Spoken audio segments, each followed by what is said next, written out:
You know, Mike, I've been in therapy. Swing those arms for inertia. For almost a year now, like almost a year to the day at the time we're recording this, you know, maybe a week or so out from it. And I feel like a lot of things in my life would be different right now if I'd just been doing this. Like running around this Grimlock.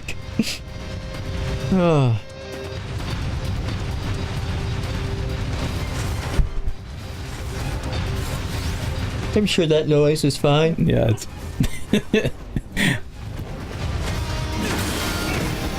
As a parent, you hear that and then you just listen for crying, and if there's none, you just go like, well... It's probably okay. It's probably okay.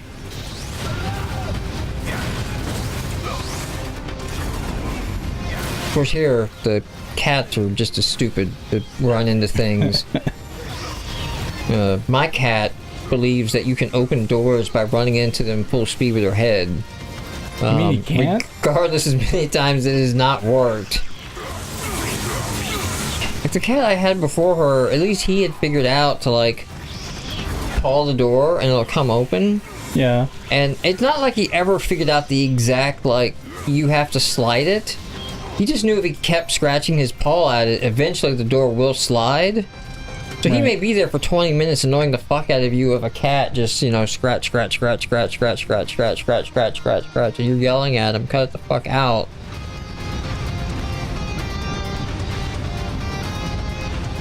Like, oh yeah, like I ran back. Yeah, sorry, I ran back to the beginning where I was. You know, just get turned around. Okay. Yeah, where I was doing donuts is Grimlock, because the objective thing moves around on you a little bit when you rotate the map, and it can sometimes mislead you. But I'm also just, you know, only half focused, trying to have conversations, and you know. What does this ground soldier turn into? If I can find him, man. Yeah, it just kind of looks like generic parts on him. Yeah. I mean, I don't know if I've seen him transform or if I haven't. Yeah, maybe we haven't seen them. In the gallery, you can actually watch all the characters' transformations, so that may just be so unmemorable that I never paid attention. Alright. I'm gonna go ahead and go in here, but I'm not really gonna fuck with it much right now, because you can always go back in. Go to the gates of hell? Yeah. The gates of Cybertron? Talk to Blade.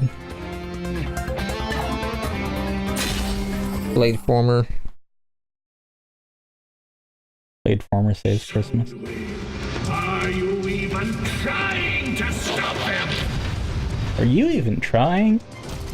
Oh, by the way, I did go onto the Overwatch site and do the Konami code. Oh, okay. Yeah, that was fun. Something's funny.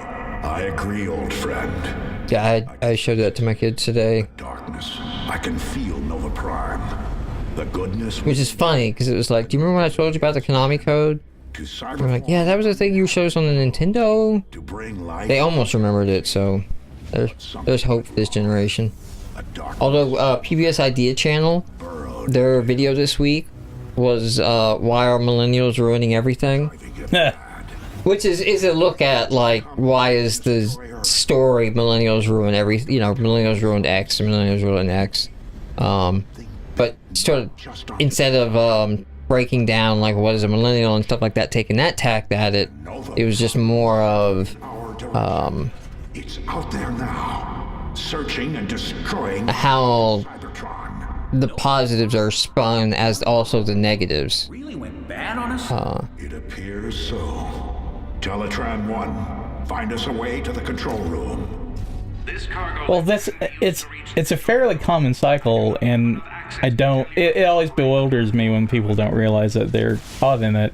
You know, the old generation talks about how everything was better when they were doing it. And we're gonna be doing that one day, and right now, like, these goddamn millennials, Yeah, and there's a little bit, like, they talk about that, and he also gets into a little bit more of, shit has been left really fucked up. Yeah. You know? Yep.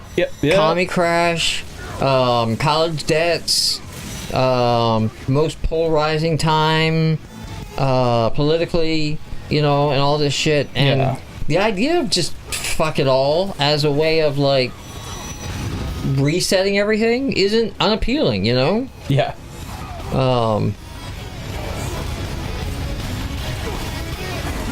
And then there's also, like, somebody that was affected of a denial of, like, this thing didn't fail because it was outlived its usefulness. This thing failed because someone destroyed it, you know?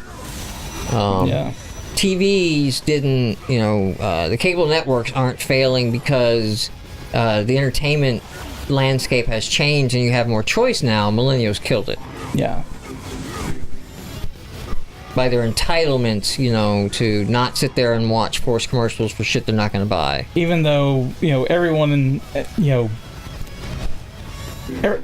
wants to use new technology if it makes their lives better. Yeah, and that's just like, it's just not the groups considered millennials who are using the new tech or whatever killed it.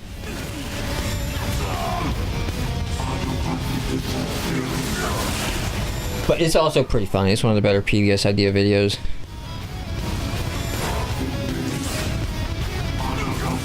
Because I think one of his, like, opening statements is, like, he just runs down the list of, like, all the things, like, these articles say millennials are, you know? Yeah. Millennials killed this, they killed that, they killed this, they're the most entitled generation, blah, blah, blah. And the one he ends on is, like, they're also the laziest generation, which is, like, considering all the shit they've been killing, I don't see how that one can be true. I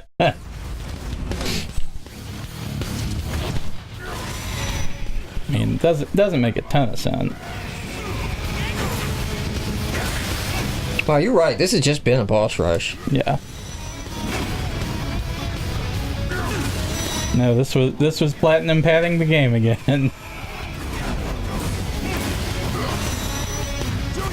I mean, they're in, like, the same battle arena. You're not even changing battle arenas. No. The floor is dropping down. Okay. It's just not falling all the way this time. Okay. Yeah.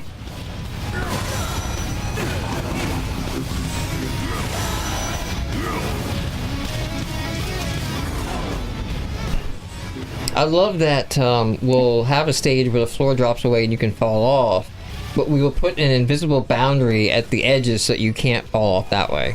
Yeah.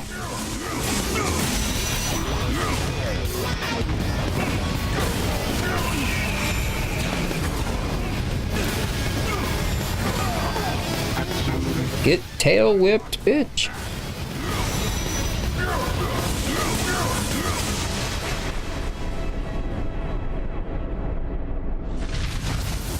It'd be hilarious if, like, a spool of undone tape just comes out of his chest. Now that would be like the finisher, you know, Grimlock's just pulling it out. And everybody's turning away, horrified. You see, like, Because Soundwave would live, right? It would just be the tape dude. The fuck was the tape dude's name? There's a bunch, like Laserbeak and Rumble. Rumble, that's what I'm thinking of. Rumble. It would just be Soundwave holding Rumble's body, crying, with a pencil twisting it. It's gonna be okay. It's gonna be okay. Oh god, somebody. And then, like, Megatron's like, let it go. Let it go. Somebody. And Starscream's like, he's got to do this, man. He's got to do this. Somebody needs to draw that. I wish I had figured out how to use the frickin'... I wish I had the patience to learn to use the Source Filmmaker. Because there is a 3D model for everything out there for that thing. Yeah. If you can learn how to use the animator, you can just go on there. Like, every Overwatch character, and they're not, like, fan-created. They're fan-stolen.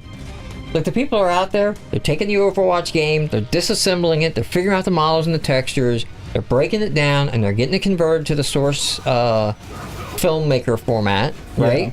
Making it compatible. You just go download Diva, she's rigged for animation, ready to go. But and that's how you get Overwatch porn. It is. It's not a joke, John. That's exactly how they're doing it. Yeah. Source filmmaker. These goddamn data miners ruining everything. Goddamn millennials, man. But man, I tried. I've used a lot of bad software in my day, and man, like, I don't believe you when you tell me you guys use this internally to make all your videos at Valve. You're just straight up lying and trolling us all. It has kind of a cool idea, which is that it's running a game, it's running a 3D environment, like as a sandbox. Yeah. At the same time you're recording, so you can do takes by basically playing the game, like take over first-person view, run the character here where you need to run to do, jump and shoot the rocket, and then go back into the editor, and now you have that character doing all those animations that you can then position the camera in different places, go add another character over here. It's a really cool concept, but man, it's going to take a lot to learn the basics of just weird keystroke combinations to get to every menu and what the modes mean. And I'm going to do more music videos, I think. I pulled off all my Overwatch clips from the PlayStation as sort of like source material. At the time, whenever this one goes up, hopefully I've got more, but the time we're recording is when I put up the Sledgehammer 5 Reinhardt match, which it was just really sort of like a first pass test. Like, I just put music behind the match. It was really fun. Well, okay, the intro, the character select, though, yes, that's a really fucking nice touch. touch. First, 30 seconds were edited, synced, timed. That just takes time, right? Right. The match was only 6 minutes long. Yeah. The song's 5 minutes long. So you didn't have to cut much. No, I didn't have much respawns. to cut, and also it means I didn't have much to let me get this bit here. Let me when the song does this, I want to do that. But I'm gonna do something with May because I have a lot of clips saved from my May plays.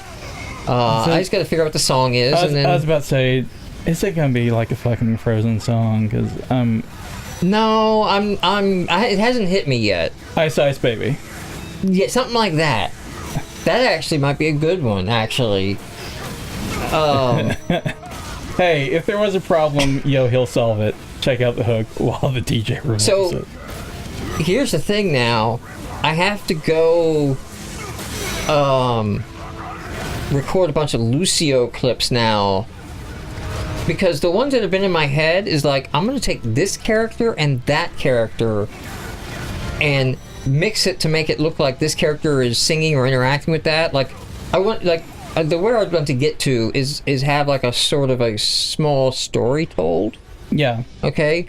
The one in my head right now, which might be May. She's kind of perfect for it, I think. And Reaper. And it's the song, the Diane Wood song, the We Have Candy. But it's the one, I think I played it for you. Yeah, you did. With the high-pitched girl voice, acting like little fairies or something, talking to a guy with a really deep voice. Come to the dark side, we have candy. And he's like, but do you have coffee? And you're like, oh, yes, we have coffee. How do you take it? And he's like, black, like my soul. And it's like, okay, so that dude is Reaper, and the candy girl is May. And it could be Anna. Well, the reason it's May is the song ends, okay, at the very end, with the little candy girls, eating the soul of the edgelord guy. Because the last lyrics of the song are aren't you just a cute little lollipop, triple dipped in psycho? And to me, it's okay, that would be really good of May freezing Reaper and then icicling him in the head. Yeah. But and it starts out of like, you know, they're on different teams. So Reaper's up at the door, going back and forth with the conversation. I got to work out more though. Like I want to sit down and like, okay, what would be a good scene here? How would it work out? I'm not committing to that. I have another one in here, the Daddy song, because I've already told you, like, seems like it'd be a perfect Gremlin Diva thing. And since the other one is Daddy, that's got to be Soldier 76, right? Right.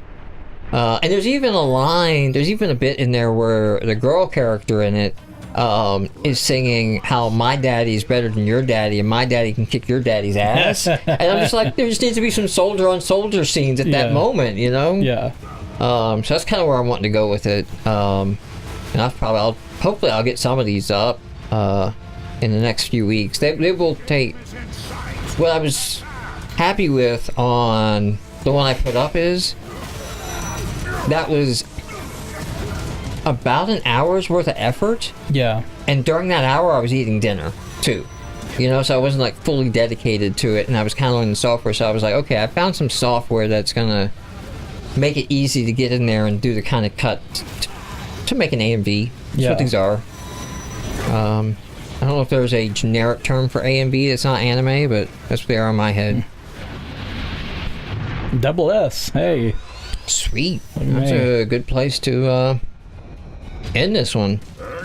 Way to go, Grimlock. Your hand, Megatron.